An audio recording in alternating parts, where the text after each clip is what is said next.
High everyone, आज चाहिँ हामी जेठान देउरानी निगुरे खोज्ने जङ्गल जाँदैछौँ। म चाहिँ थोरै भिडियो गर्दै जाऊँ न त भनेर मैले चाहिँ भिडियो गर्दैछु।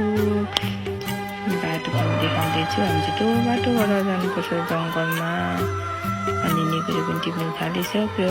यहाँ चाहिँ बहिनीहरू पनि भेट भएको थियो र बहिनीसँग निगुरे टिप्यौँ। अनि निगुरे टिपिसकेर बारी पुग्यो। बारी पुगिसकेपछि मैले थोरै भिडियो बनाएँ।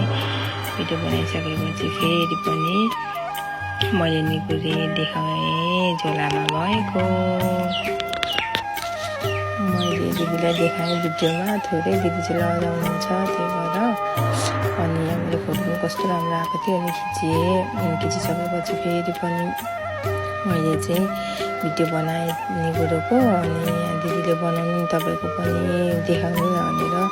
निगुरे चाहिँ हामीले कति धेरै पाएको थियौँ। म चाहिँ सोचेको पनि थिएन यति धेरै निगुरे पाउँछ भनेर। अनि यहाँ चाहिँ जङ्गलमा कति ठुलो पहिरो गएको रहेछ। हामी चाहिँ पोहोर जङ्गलै आएको थिएनौँ नि त। अनि यसमा मात्रै आएको कति ठुलो पहिरो गएको रहेछ। अनि मैले थोरै भिडियो खिचेँ यसको पनि।